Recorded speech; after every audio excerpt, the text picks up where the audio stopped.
So earlier today, Adriana was explaining to me this idea she had about why she was craving certain foods. Like she's been craving like healthy animal products for the first time in 9 years, and she made the comment that she feels that because she's been talking about like bringing a being into this world, conceiving a child, that maybe that is this being that is maybe even communicating like, I need these foods in order to grow the body that I need to live in, to thrive in, to like live this mission on this planet. And I thought that it was interesting and probably accurate, because when you look at the awareness that's being, you look at her awareness of basically conceiving an extraordinary child or a free-spirited being, as opposed to maybe just like your average, what I would call like an Americanized child, like coming into this existence with a certain level of awareness, versus like maybe what we call like these prodigy geniuses, right? Like what's the difference between a genius and then what would be considered a non-genius? And I guess it's a certain level of awareness. Like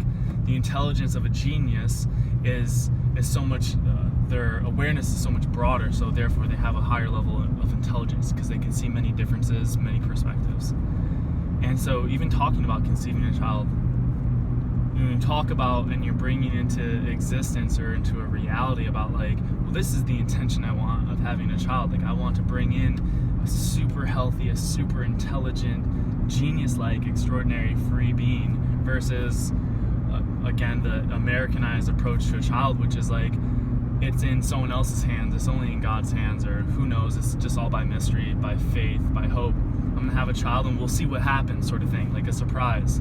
There's two different levels of awareness in terms of like conceiving a child. One is I'm a creator of a being, or I'm a co-creator of this being, so therefore like my actions, my cause, the way I live has a very profound effect on this child, versus the what I would call the Americanized version, which is like the non-creator's approach to conceiving a child, which would just be, well, what I do doesn't matter so much. I can eat whatever I want, I can drink, I can smoke. Like my actions, has very little cause and effect relationship with my child.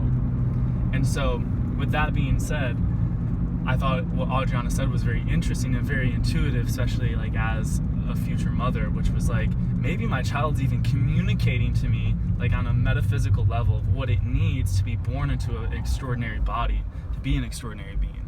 Because how could you be an extraordinary being if you have an unextraordinary or average body? It just